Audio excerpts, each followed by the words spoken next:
Good morning students.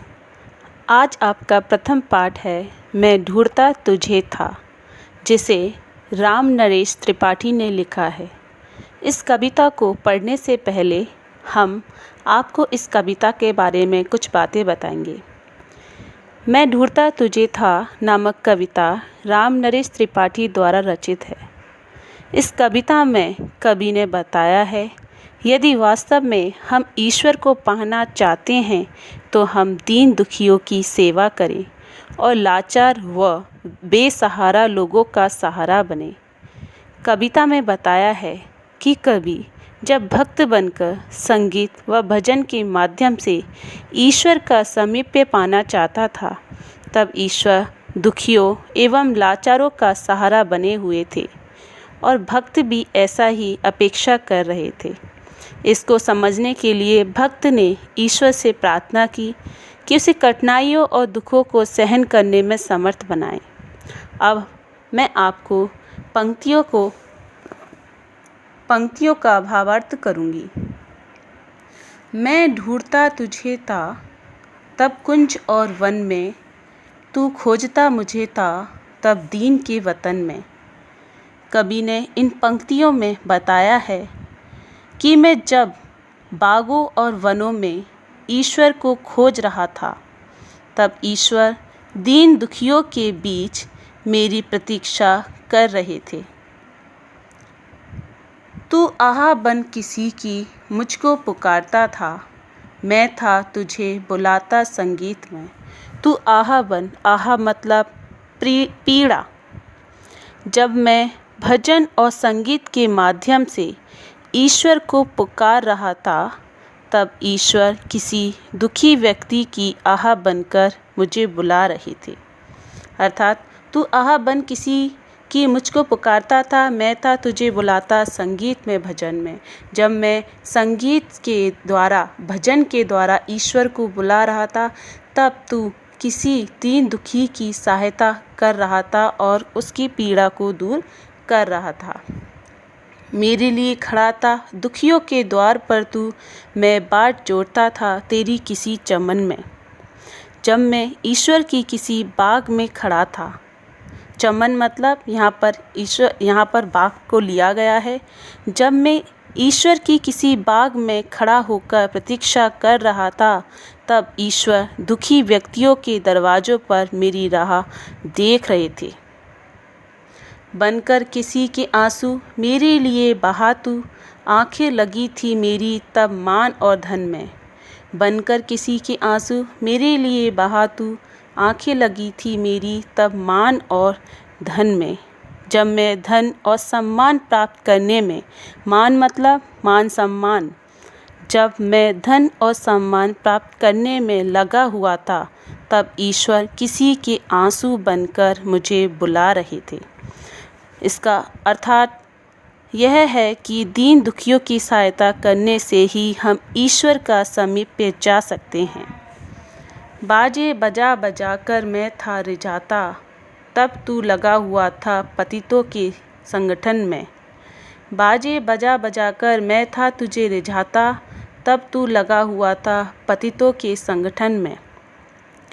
इन पंक्तियों में कवि कह रहा है कि जब मैं विभिन्न वाद्य यंत्र मतलब जो हम यूज़ करते हैं, जैसे तबला है, ढोलक है, ये वाद्य यंत्र हैं। जब मैं विभिन्न वाद्य यंत्रों को बजाकर ईश्वर को प्रसन्न करने का प्रयास कर रहा था, तब ईश्वर गरीबों के अभावों को दूर करने में व्यस्त थे। मैं था विरक्त जग से इसकी अनित्यता पर, उत्थान भर रहा था जब तू किसी पतन में।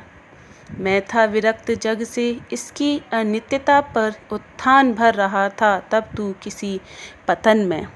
जब मैं संसार को नश्वर मानकर इसकी विरक्त हो गया, अर्थात जब मैंने संसार में देखा कि इस संसार में इसका अस्तित्व नहीं है, ये जानकर मैं इस संसार से अलग हो गया था, तब ईश्वर जर्जर हो चुकी समाज के उत्थान का प्रयास कर रहा था। अर्थात वह संसार को ऊपर उठाने का प्रयास कर रहा था, उसको नया जीवन देने का प्रयास कर रहा था। बेबस गिरे हुओं के तू बीच में खड़ा था, मैं स्वर्ग देखता था झुकता कहाँ चरण में। बेबस गिरे हुओं के तू बीच में खड़ा था, मैं स्वर्ग देखता था झुकता कहाँ चरण में। जब ईश्वर असहाय और पीड़ितों के बीच में थे, तब मैं स्वर्ग में ईश्वर के अस्तित्व की कल्पना कर रहा था। जब ईश्वर असहाय और पीड़ितों के बीच में थे, उनकी सेवा कर रहे थे, तब मैं स्वर्ग में ईश्वर की अस्तित्व की कल्पना कर रहा था। तूने दिए अनेक अवसर ना मिल सका था पर मैं, तू कर्म में गगन में था, मैं व्यस्त था कथन में। तूने दिए अनेक अवसर ना मिल सका था पर मैं, तू कर्म में मगन था, मैं व्यस्त था कथन में। गरीबों के बीच जाने का तब मैंने विचार भी नहीं किया। ईश्वर ने अपने समीप को प्राप्त करने के अनेक अवसर प्रदान किए, किंतु मैं ईश्वर को ना पा सका। जब ईश्वर कर्म करने में व्यस्त थे, तब मैंने व्यर्थ के वार्तालाप में समय गवा दिया। कैसे तुझे मिलूँगा जब भीड़ इस कदर है, हैरान होकर भगवान आया हूँ मैं शरण में। कैसे तुझे मिलूँगा जब मैं इस कदर है, हैरान होकर भगवान आया हूँ मैं इस शरण में। आगे कवि कह रहा है कि इस संसार में इतने अधिक सांसारिक क्रियाकलाप हैं कि जिसमें घिरा होने पर मैं आपको किस प्रकार पा सकता हूँ। अर्थात कवि कह रहे हैं कि संसार में इतने अधिक सांसारिक क्रियाकलाप हैं, इसमें ईश्वर बंधा हुआ है। अपने कार्यों की वजह से ईश्वर को याद नहीं करता है, दीन दुखियों को याद नहीं करता है, उनके लिए समय नहीं निकाल पा रहा है। तो इतने अधिक सांसारिक क्रियाकलाप में घिरा हुआ है कि वो ईश्वर को किस प्रकार पा सकता है ये भी नहीं सोच पा रहा है।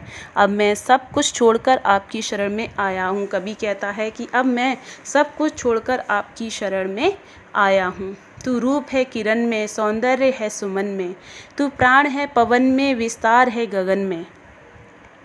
कवि कह रहा है, हे भगवान आप किरणों का ओज हो, फूलों का सौंदर्य हो, हवा में प्राणदायक वायु हो तथा आकाश का विस्तार हो। हे दीन बंधु ऐसी प्रतिभा प्रदान कर तू, देखूं तुझे दृगों में, मन में तथा वचन में। आप कृपा करके मुझे ऐसी प्रतिभा दीजिए।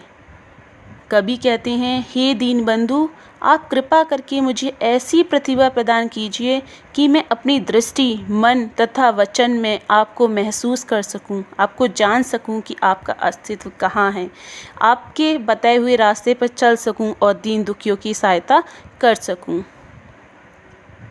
कठिनाइयों दुखों का इतिहास ही सुयश है, मुझको समर्थ कर तू बस कष्ट के सहन में। कठिनाइयों दुखों का इतिहास ही सुयश है, मुझको समर्थ कर तू बस कष्ट के सहन में। कवि कह रहा है कि पूरा इतिहास दुखों और कठिनाइयों से भरा हुआ है, लोगों के कष्टों को मैं स्वयं सहन कर सकूं, इसकी मुझे सामर्थ्य प्रदान कर। कवि कह रहे हैं कि इतिहास भी इतनी कठिनाइयों से भरा हुआ है, वहाँ पर भी लोग सुख चैन से नहीं रहे हैं। तो कवि कह रहा है कि मुझे ऐसा सामर्थ्य प्रदान करो कि मैं उनको महसूस कर सकूं, मैं दुखों में भी निराश होकर ना बैठूं और सुख के समय सदैव आपको याद रखूं। मैंने बेचैन मन को ऐसा प्रभावपूर्ण बना दो। धन्यवाद।